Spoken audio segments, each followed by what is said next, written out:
Welcome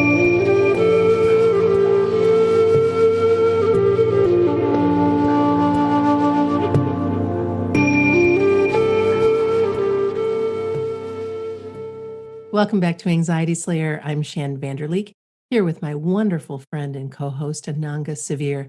And today we're going to be discussing 3 ways to relax the hold of anxiety. Welcome back, Ananga. Hey, Shan.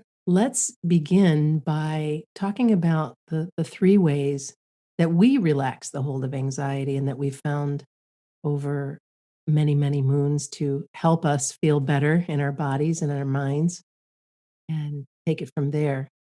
The first thing we both share together when we're talking and in the podcast, I think, is movement. Yeah.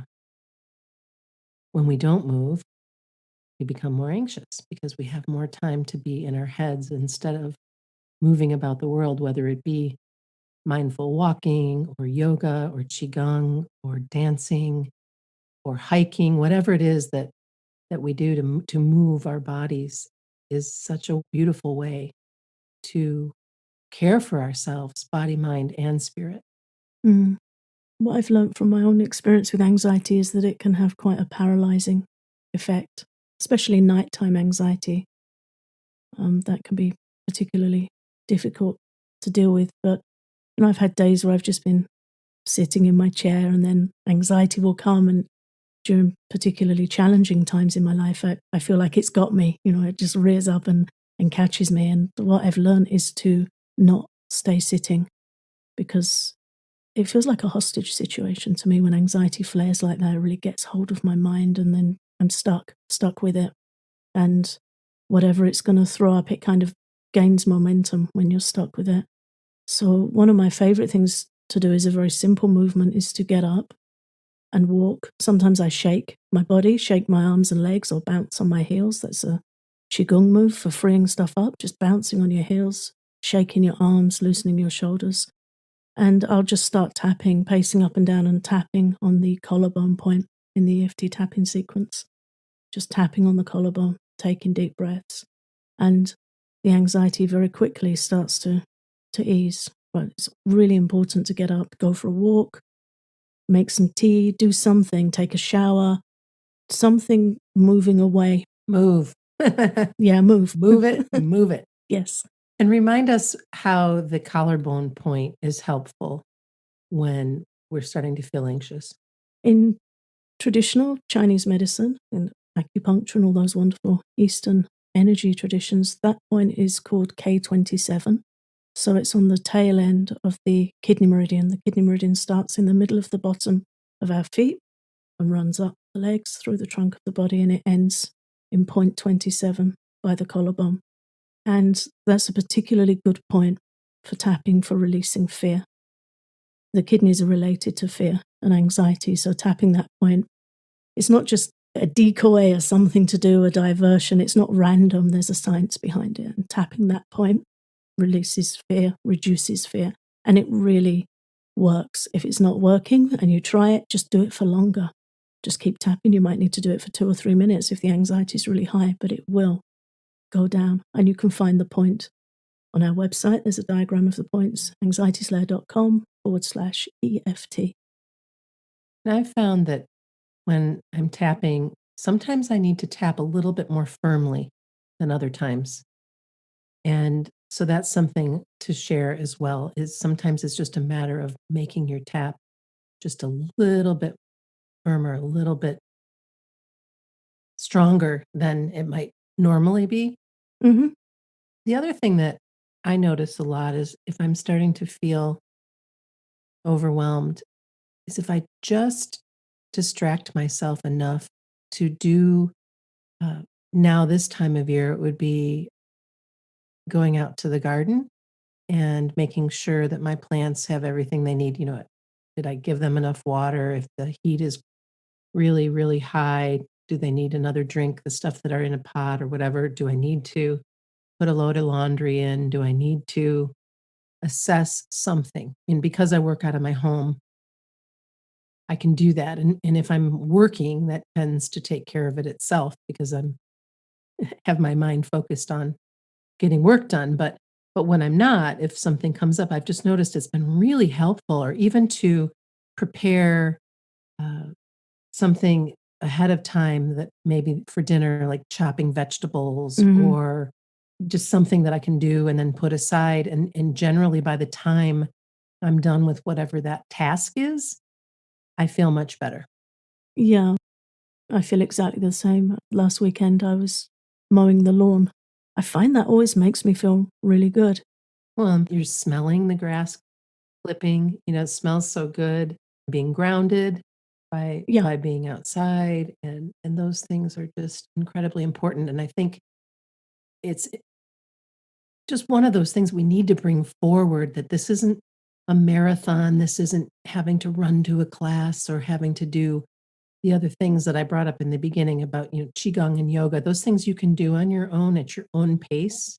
mhm, I go in and out of my yoga practice. This morning, I was available to do yoga for about 15 minutes, and it was wonderful. And it was mostly just shavasana and stretching and some of the real basic root chakra postures, but that's what I knew that I needed. And then if tomorrow might look different. Tomorrow might look like qigong, tomorrow might look like mindful walking. And I think that having choice is really helpful for movement as well. It doesn't always have to be the same thing, and it doesn't always have to be rigorous or planned. no, and I think if anxiety is high, particularly if there's health anxiety or anxiety about heart health, it's good if it isn't rigorous True. because we can get anxious when the heart rate elevates. So it's good to find something gentle, flowing, mindful, and something that's not weather dependent. Mhm.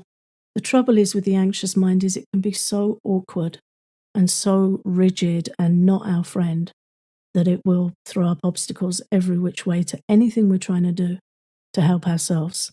And then we get caught in that procrastination space and being held hostage. So it's definitely good, as you said, to have variety. Mhm. Have a few things bookmarked that you like, make a list, stick it somewhere on a pin board, on a fridge, a list of options of different ways of moving, and even going and taking a shower. That's also moving. Anything that isn't, stuck on your rear Right, end right. is moving. Anything counts, even if it's running up and down the stairs a couple of times, or anything that gets you up and moves you away from that hostage anxiety situation counts. Whether it's chores or exercise or whatever, walking the dog, whatever it is, playing with a child, going for a swim, whatever's easily available to you that counts as just moving away from being held, Mm. frozen with anxiety.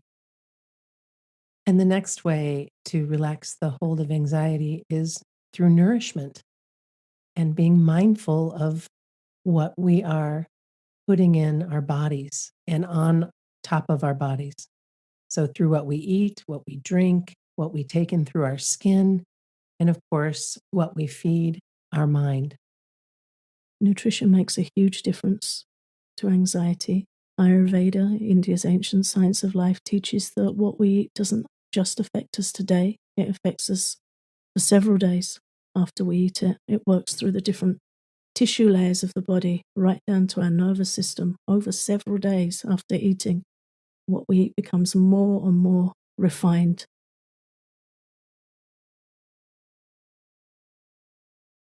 healthy, peaceful eating that isn't causing stress to anyone is ideal, easily digestible. Ayurveda teaches that we're not what we eat, we're what we digest. So to really look at how our body's responding to our food, how available is our food to us? Are we suffering with heartburn or gas or something after eating? If we are, those things need support to make sure that we're digesting our food as best we can. I've been finding the use of enzymes and probiotics really helpful, and to each his own, of course. But if I'm going to have a heavier meal, I will always accompany that with some enzymes to help break it down. And then probiotics are something that my doctor recommended based on my age and body type. And and just getting some of those probiotics in so that you have a healthy stomach. And so many of us don't. And especially if we've been on any medications or antibiotics, it's really important to rebuild that. And again, I'm not a doctor, but I do recommend that you speak with your doctor or healthcare practitioner about whether that might be good for you. It's been helpful for me for sure. I think any degree of proactivity and exploration when it comes to looking after our health is beneficial. We can always learn more about how to take care of our body better, Hmm. how to fuel it better, nourish it better. A very simple natural remedy to increase digestion. In Ayurveda, it's described that we have a fire in the stomach. Jata Agni is the fire of digestion. So it needs stoking sometimes before we eat so that it can burn off what we eat healthily. And one simple way to do that is to take a little ginger, fresh ginger before meals, Hmm. just to stoke that fire. And I find that a really helpful analogy as well. If you think of a fire and kindling a fire and it being able to cook the food that gets put on it, take care of the fuel that gets put on it. And something we're very good at doing in the West is dousing the fire with too much cold, damp food. Right. So if you think of a fire that you dump a load of wet leaves from the garden on, it starts smoking and choking. That's what we don't want to be doing in our bodies. So particularly when we're stressed or anxious, our digestion's already going to be compromised a little bit. It's under duress from the anxiety, from the stress. So to take it easy and give it things that are easy to digest, not overeating and not too much Hmm. cold, not too much damp, warm, wet, slightly oily foods are considered ideal for the nerves. It's also important that we are mindful about what we take in through our skin.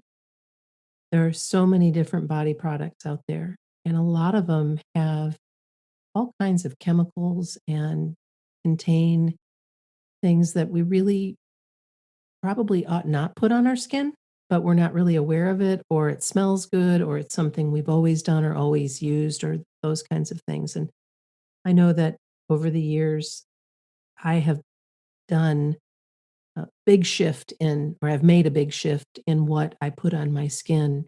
And now it is so much cleaner. There are fewer ingredients, or if I do have oils, they're made by somebody that I know who uses only the best clean ingredients, or a company that uses very few ingredients, all which are good for your skin.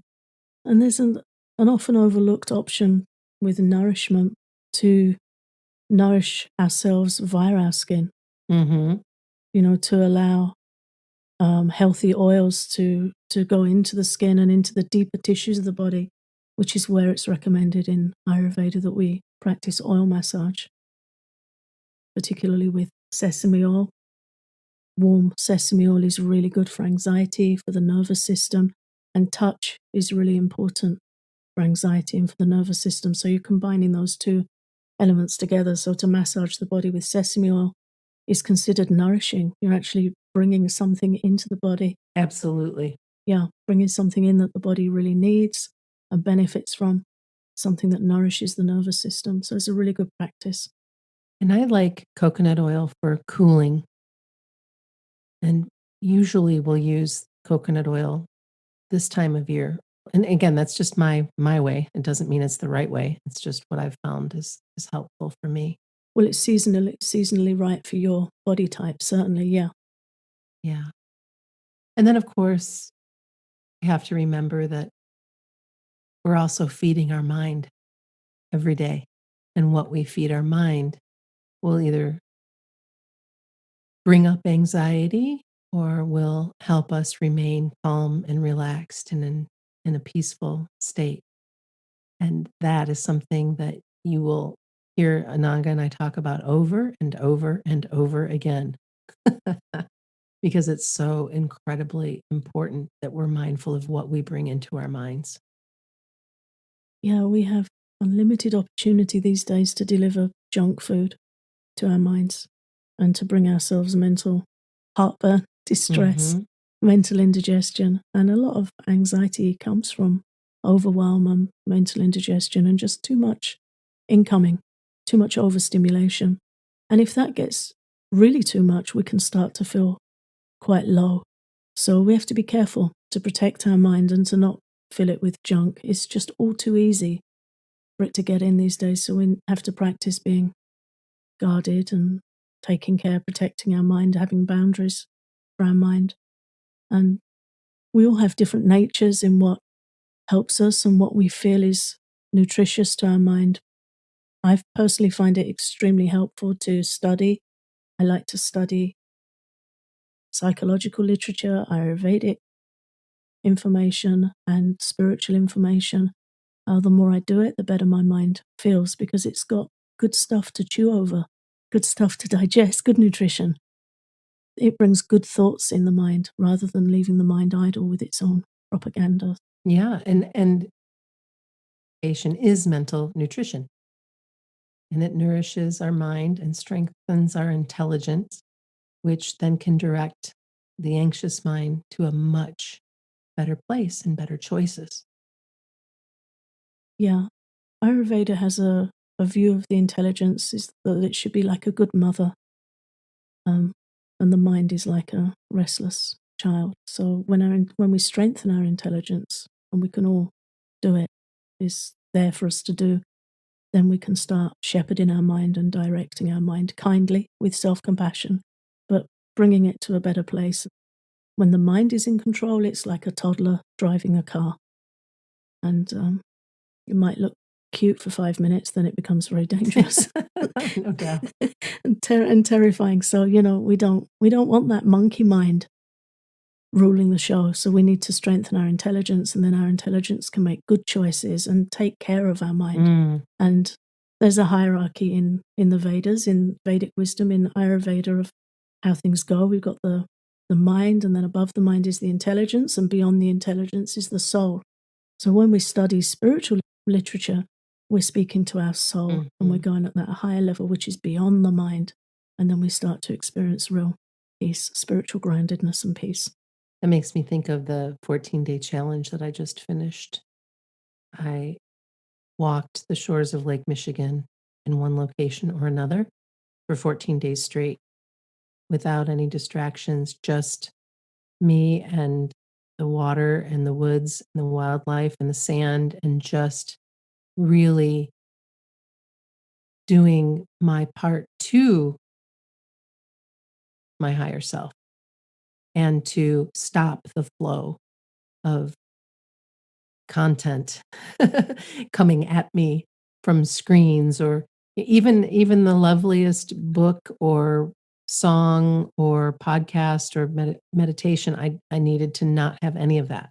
I needed to just be with myself, Mm-hmm. and it was incredibly supportive. I feel so grounded and wonderful after that experience, and I invite you to consider something like that for yourself, to give yourself a challenge, whether it be part of what we're talking about today through movement or nourishment, or what we're going to speak of next, relaxation, whatever might work, where you can set up a challenge and look after yourself in that way. It really does pay off. And if you're a patron, I did a short recording about that you can listen to on our Patreon account. Yeah, I think it's very valuable to be able to take the action we feel we need to nourish ourselves, and to check in with ourselves after any activity and just ask, how do I feel Yeah. after that? Do I feel more calm, more grounded? Do I feel like I've got a bit more space? Do my nerves feel less jangled? Or has that increased my anxiety? And to just check in, Yeah, notice how you feel. notice and adjust. Mhm. The difficult days with anxiety will tell us we have nothing we can do, nothing works, tried everything. It's not true. That's just anxiety's propaganda. Yeah. There's always new things to try. If we've tried something and we think it doesn't work, try something different, or try it more, or see how other people are doing it.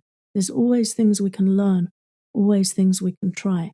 And something's going to work if we give it a chance. And then the third way to release the hold of anxiety is to practice relaxation, to relax. And I realize that anxiety makes it hard to relax because the energy of anxiety is quite restless. But honestly, we need to rest and relax to recover, to get on the to the other side of those anxious feelings. And so when you find ways to relax that engage your mind in a peaceful way, you will feel incredibly supported. And that, of course, includes guided meditations of the likes that Ananga and I have recorded. I don't even know how many, seems like hundreds. Uh, Creative activities where you can draw or paint or sculpt or garden or whatever it is to you that means creation. Certainly, reading, poetry, and journaling are all wonderful ways to relax. So, we're not inviting you to just sit there or to just nap, although I must say I'm a big proponent of naps. I nap almost every day, even if it's just 15 minutes. uh, it helps me, so I do it. And then because I know what helps, I know what choices I can make. And because I have that menu, just like you do, I can choose, in this moment, what would be really good for me right now? In this moment, what would I like to read? Or maybe reading feels like too much because sometimes when I'm anxious, all of the words kind of run together and I have to read a sentence over like 5 times to even let it sink in. And that's when I realized, reading is not a good choice for me right now. This is where we need to know our own personal workarounds. I've noticed with myself on days when reading might be difficult, I can listen.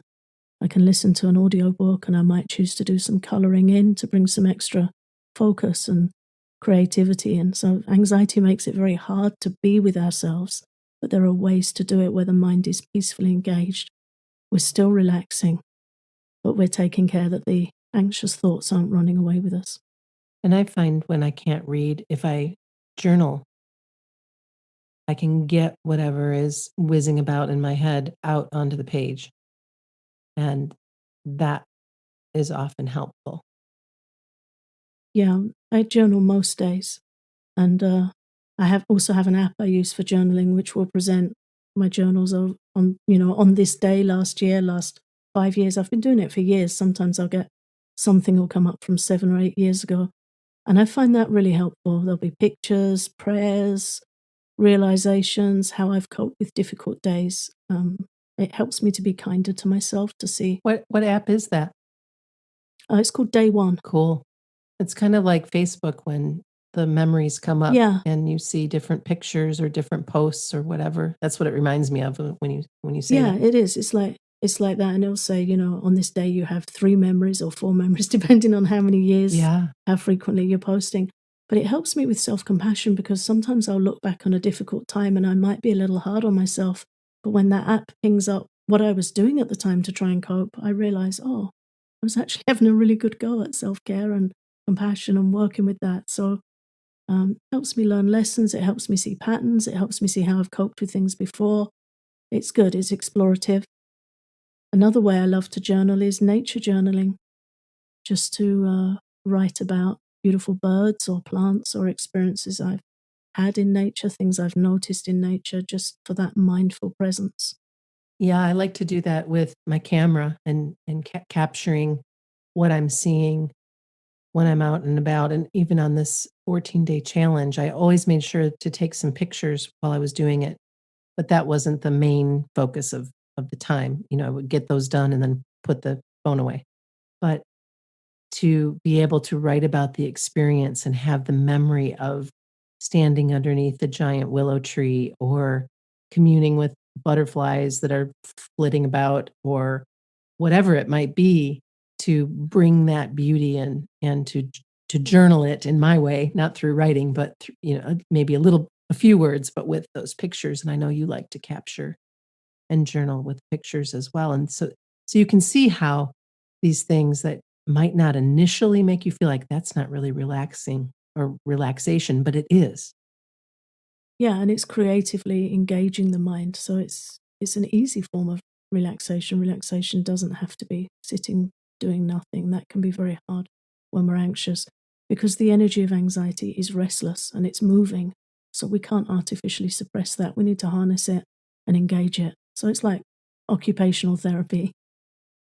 And it's whatever appeals to you. Sometimes I enjoy copying out prayers or poems, just having a pen in my hand and hearing it scratch on the paper to me can feel really mindful and good.